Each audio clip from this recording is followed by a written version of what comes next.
दोस्तों, यह कहानी एक छोटे से कस्बे की है जहां एक महिला रहती थी। नाम था शांता देवी। उम्र लगभग 42 साल। पति की मौत को हुए 5 साल गुजर चुके थे। घर में अब बस वही अकेली थी। एक बेटा था जो शहर में नौकरी किया करता था और साल में 2-4 बार ही घर पर आता था। शांता देखने में बेहद सुलझी हुई औरत थी, पर अंदर से बहुत टूटी हुई थी। दिन भर घर का काम, फिर मंदिर जाना, बस यही उसकी दिनचर्या थी। मगर दोस्तों, कहानी यहीं से शुरू नहीं होती। असली कहानी शुरू होती है उस एक काल से जिसने उसकी पूरी जिंदगी बदल कर रख दी। दोस्तों, एक दिन शाम को शांता अपने बेटे से बात करने के लिए मोबाइल उठाती है, लेकिन नंबर मिलाने में एक डिजिट गलत चला जाता है और फोन उठाता है एक अनजान आदमी और कहता है, हेलो, कौन बोल रहे हैं? शांता दोस्तों थोड़ा झेप कर बोलती है कि माफ़ कीजिए, गलत नंबर लग गया है। लेकिन उस आदमी की आवाज़ में कुछ ऐसा था कि शांता फ़ोन काट नहीं पाई और उसने पूछा कि कोई बात नहीं मैडम, अब तो बात शुरू हो गई है, नाम तो बताइए अपना। बस यह वहीं से शुरू हुआ एक अजीब रिश्ता, जो न दोस्ती था, न मोहब्बत, न धोखा। हर शाम शांता वो अजनबी बातें करने लगी। वो शख्स खुद को रमेश यादव बताता था। तो उसकी उम्र करीब 35 साल की थी, रेलवे में नौकरी करता था। धीरे धीरे बातें दिल को छू गई। शांता अपने दर्द, अपने अकेलेपन की बातें रमेश से करने लगी और रमेश हर बात पर कहता है, आप चिंता मत करिए, मैं हूं ना, कोई आपको अब अकेला नहीं छोड़ेगा। तो शुरू में शांता को लगा कि ये बस फोन की दोस्ती है, पर कुछ ही महीनों बाद रमेश ने कहा, मैं आपके शहर आना चाहता हूँ, आपसे मिलना चाहता हूँ। अब दोस्तों, यहीं से कहानी ने ऐसा मोड़ लिया कि जिसे सुनकर हर किसी की रूह कांप जाएगी। लेकिन इस घटनाक्रम को आगे बढ़ाने से पहले आपसे रिक्वेस्ट है कि वीडियो को लाइक कर लीजिए और अभी तक चैनल को सब्सक्राइब नहीं किए हैं तो चैनल को सब्सक्राइब जरूर कर लीजिए। तो दोस्तों, शांता ने सोचा था कि बस एक बार मिल लेते हैं, फिर कहानी यहीं पर ख़त्म हो जाएगी। पर जब रमेश आया, उसने जो चाल चली वो किसी फिल्म से कम नहीं थी दोस्तों। वो कहता रहा, आपकी ज़िंदगी में मैं बदल दूंगा। शांता को भरोसा हो गया कि शायद भगवान ने उसे हमारे लिए ही भेजा है। लेकिन दोस्तों, अगले ही हफ्ते शहर में एक सनसनीखेज खबर फैल जाती है। एक 42 साल की महिला अपने ही घर में बेहोश हालत में पाई गई और उसके सारे गहने गायब हो गए थे। जब पुलिस ने मोबाइल रिकॉर्ड खंगाले तो आखिरी कॉल उसी रमेश यादव के नंबर से मिली थी। और जब पुलिस ने उस नंबर को ट्रेस किया तो दोस्तों, ऐसा राज खुला कि सब दंग हो गए। वो रमेश यादव नाम का आदमी था ही नहीं। वो नंबर किसी साइबर फ्रॉड गैंग का था, जो अकेली औरतों को फ़ोन पर फंसाकर पहले विश्वास जीतता था, फिर ठगी और ब्लैकमेल कर दिया करता था। शांता को बस उनकी एक बारी थी। अब पुलिस उस गैंग के पीछे है, लेकिन उस असली रमेश कौन था, ये आज तक किसी को नहीं पता। बस इतना पता था कि जब भी रात में मोबाइल बजता, शांता के घर की लाइट अपने आप जल उठती थी। कहते हैं वो काल आज भी आती है, लेकिन कोई बोलता ही नहीं। एक ऐसा काल जिसने उसकी पूरी दुनिया ही हिला दी। तो रमेश नाम के उस शख्स ने उसे प्यार, भरोसा और फिर धोखा दिया। और फिर एक दिन शांता अपने ही घर में बेसुध हालत में मिली। घर लूट लिया गया था और वो रहस्यमयी काल हमेशा के लिए उसके मोबाइल में कैद हो गया, यानी कि बंद हो गया था। दोस्तों, ये मामला जैसे ही थाने में पहुंचता है, थाना प्रभारी इंस्पेक्टर अरविंद तिवारी ने केस अपने हाथ में ले लिया। पहली नज़र में उन्हें ये कोई साधारण चोरी का मामला नहीं लगा, क्योंकि घर के दरवाजे में जबरन तोड़-फोड़ के निशान भी पाए गए थे। और सबसे बड़ी बात कि शांता के मोबाइल में रमेश यादव नाम का नंबर डिलीट कर दिया गया था। पुलिस ने तुरंत मोबाइल कंपनी से कॉल डिटेल निकाली। वहाँ से जो रिपोर्ट आई उसने सबके होश उड़ा दिए और सबको हक्का बक्का कर दिया। तो वो नंबर बिहार के सीतामढ़ी जिले के एक प्रीपेड सिम पर रजिस्टर्ड था। लेकिन जब पुलिस वहाँ पहुंची तो उस पते पर कोई रमेश यादव नहीं था। वो सिम खरीदा गया था फेक आधार कार्ड से और हर बार फ़ोन व्हाट्सएप कॉलिंग ऐप से होता था, ताकि लोकेशन ट्रेस न हो सके। डिजिटल ट्रेल पकड़ में आया। तिवारी साइबर ने सेल की मदद ली। साइबर टीम ने शांता के मोबाइल से डिलीट डेटा रिकवर किया। वहाँ एक तस्वीर मिली, धुंधली सी, लेकिन उसमें एक आदमी दिख रहा था जिसके चेहरे पर मास्क और पीछे किसी होटल का बोर्ड था। Golden lodge, Patna. बस दोस्तों, यहीं से पुलिस ने खेल पलट दिया।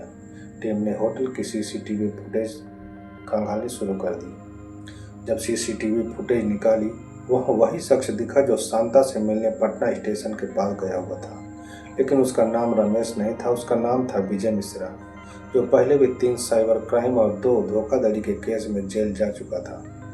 तभी जांच में सामने आया कि विजय मिश्रा एक गैंग चलाता था। इसमें 3 लोग थे, एक पटना से, एक मुजफ्फरपुर से और एक लड़की जो सोशल मीडिया पर भावना नाम से प्रोफाइल चलाती थी। इनका तरीका बड़ा ही शातिर था दोस्तों। वो लोग अकेली औरतों को, विधवाओं या बुजुर्गों से बात करके भरोसा जीतते थे। फिर कहते थे हम मिलना चाहते हैं आपसे, और जब सामने वाला मिलने को राजी हो जाता था तो किसी सुनसान होटल में बुलाकर नींद की गोलियां खिलाकर उन्हें लूट लिया करते थे। तो शांता देवी के साथ भी ठीक यही खेल खेला गया था। वो जो रमेश यादव आवाज़ थी, वो दरअसल विजय मिश्रा की रिकॉर्डिंग थी और कॉल्स को ऑटो रिस्पॉन्स सॉफ्टवेयर से जोड़ा गया था ताकि किसी को शक न हो। लगातार निगरानी के बाद पुलिस ने हाजीपुर के एक लॉज में छापा मारा, जहां विजय मिश्रा और उसकी महिला साथी भावना एक और महिला को फंसाने की तैयारी में जुटे हुए थे। दोनों को रंगे हाथ पकड़ लिया जाता है। विजय के पास से 3 मोबाइल, 12 सिम कार्ड और 4 फेक आधार कार्ड मिले थे। पूछताछ में उसने सब कुछ कबूल कर लिया। लेकिन दोस्तों, कहानी यहीं पर खत्म नहीं हुई, क्योंकि जब पुलिस ने विजय मिश्रा का मोबाइल चेक किया तो उसमें शांता देवी की लाइव वीडियो भी मिली, जो चोरी की रात रिकॉर्ड की गई थी। इस वीडियो को देखकर पुलिस और शांता दोनों सन्न रह गए, क्योंकि वीडियो के आखिरी सीन में विजय कैमरे की ओर देखकर मुस्कुरा रहा था और कह रहा था, शांता जी, अब ये कॉल कभी बंद नहीं होगी। शांता आज भी जिंदा है, लेकिन उसने कभी किसी से बात नहीं की। वो अब गांव के मंदिर में पूजा पाठ करती है और हर रात 8 बजे अपने पुराने मोबाइल की तरफ देखती है, जहां अब कोई कॉल नहीं आता, लेकिन स्क्रीन पर अब भी वही नाम लिखा रहता है, रमेश यादव। कैसे पुलिस ने महीनों की मेहनत के बाद विजय मिश्रा और उसकी साथी भावना को गिरफ्तार किया। दोनों ने कबूल किया कि वो लोगों को कॉल और सोशल मीडिया के जरिए फंसाते हैं। लेकिन दोस्तों, पुलिस की कहानी यहीं खत्म नहीं हुई थी, क्योंकि विजय के मोबाइल से मिले एक ब्लैकमेलिंग ऑडियो से सबकी नींद उड़ा दी थी। साइबर सेल ने जब उसका फ़ोन फॉरेंसिक लैब में भेजा तो वहाँ से लगभग 18 घंटे की रिकॉर्डिंग मिली थी। रिकॉर्डिंग में सिर्फ 2 ही आवाज़ें थी, विजय की और एक अनजान आदमी की। वो आवाज़ बोल रही थी, कॉल काटना मत, अगर पुलिस को बताया तो तेरी वीडियो पूरे गाँव में भेज दूंगा।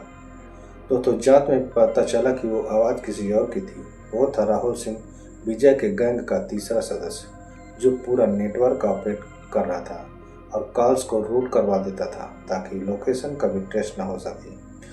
और दोस्तों, यही राहुल असली दिमाग था, वही वो कॉल जो कभी बंद नहीं हुई, वही वाला शख्स था। पुलिस ने उस कॉल रिकॉर्डिंग से क्लू निकाल कर एक प्लान बनाया, क्योंकि राहुल हमेशा वर्चुअल नंबर से कॉल किया करता था, इसलिए उसे पकड़ना लगभग नामुमकिन था। तिवारी साहब ने एक नकली पहचान बनवाई। एक महिला कांस्टेबल को अकेली विधवा बनाकर सोशल मीडिया पर डाल दिया गया। 3 हफ्तों तक कोई रिस्पांस नहीं मिला, लेकिन एक दिन अचानक एक मैसेज आया, आपके प्रोफाइल में कुछ ऐसा है जो बहुत अच्छा लगा, बात कर सकते हैं क्या? नाम लिखा था रवि चौहान। पुलिस को पता था यही राहुल है। धीरे धीरे बात बढ़ी, कॉल शुरू हुई और फिर राहुल ने वही चाल चली, मैं आपसे मिलना चाहता हूँ। बस दोस्तों, अब पुलिस तैयार थी। जैसे ही उसे मिलने के लिए गया का लोकेशन भेजा, पुलिस ने वहाँ पहले से जाल बिछा दिया था। 11 अप्रैल की रात होटल सूर्या इन में एक शख्स कमरे में दाखिल हुआ, जो कंधे पर बैग, हाथ में मोबाइल और चेहरे पर आत्मविश्वास, वो राहुल सिंह ही था। जैसे उसने कमरे का दरवाज़ा बंद किया, पुलिस ने बाहर से घेर लिया और कमरे में धावा बोल दिया। कमरे से मिले सबूतों ने सब कुछ साफ कर दिया। उसके बैग में 10 पेन ड्राइव, दर्जनों फोटो और 50 से ज़्यादा महिलाओं की निजी क्लिपिंग्स मिली। वो सिर्फ चोरी नहीं करता था, बल्कि ब्लैकमेलिंग के जरिए हर महीने लाखों रुपए वसूलता था।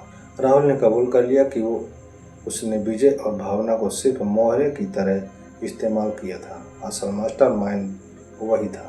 और उसने हंसते हुए पुलिस से कहा, अगर मैं चाहूँ तो हर मोबाइल में आवाज़ भेज सकता हूँ। वो कॉल कभी बंद नहीं होगी। जब ये खबर शांता देवी तक पहुँची तो वो कई घंटे तक कुछ बोली ही नहीं। वो समझ चुकी थी कि जिसे उसने रमेश समझा वो असल में एक अपराधी का खेल था। लेकिन पुलिस ने रिकॉर्ड में एक हैरान कर देने वाली बात भी लिखी गई।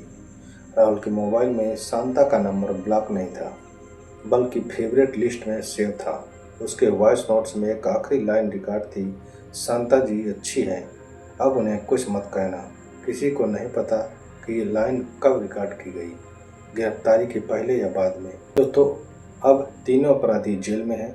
विजय मिश्रा और भावना को 12 साल की सजा हुई और राहुल सिंह को आजीवन कारावास मिला। शांता देवी अब उसी गांव में रहती है जहां हर शाम 8 बजे मंदिर की घंटी बजती है। कहते हैं उसी वक्त रमेश यादव का नंबर शांता के पुराने मोबाइल पर फिर से झिलमिलाता है, लेकिन कॉल रिसीव करने पर बस एक सन्नाटा सुनाई देता है, वो कॉल जो कभी बंद नहीं हुई। दोस्तों, यह कहानी हमें यह सिखाती है दोस्तों कि अकेलापन कभी कभी सबसे बड़ी कमजोरी बन जाता है और फ़ोन की दूसरी तरफ कौन है ये हम नहीं जानते। किसी की आवाज़ पर भरोसा करने से पहले दोस्तों यह कहानी हमें यह सिखाती है कि अकेलापन कभी कभी सबसे बड़ी कमजोरी बन जाता है और फ़ोन की दूसरी तरफ कौन है ये हम नहीं जानते। किसी की आवाज़ पर भरोसा करने से पहले उसकी पहचान जान लेना बेहद ही ज़रूरी होता है, क्योंकि हर हेलो के पीछे एक इरादा छुपा होता है, एक मकसद होता है। दोस्तों, ये थी आज की कहानी। आपको कैसी लगी कमेंट में अपनी राय हमें ज़रूर बताएं और ऐसे ही आपराधिक घटनाओं को देखने के लिए वीडियो को लाइक और चैनल को सब्सक्राइब जरूर कर लीजिए। तो दोस्तों, मिलते हैं अगले नए वीडियो में। तब तक अपना और अपनों का ख्याल रखें। वीडियो देखने के लिए आपको बहुत बहुत धन्यवाद।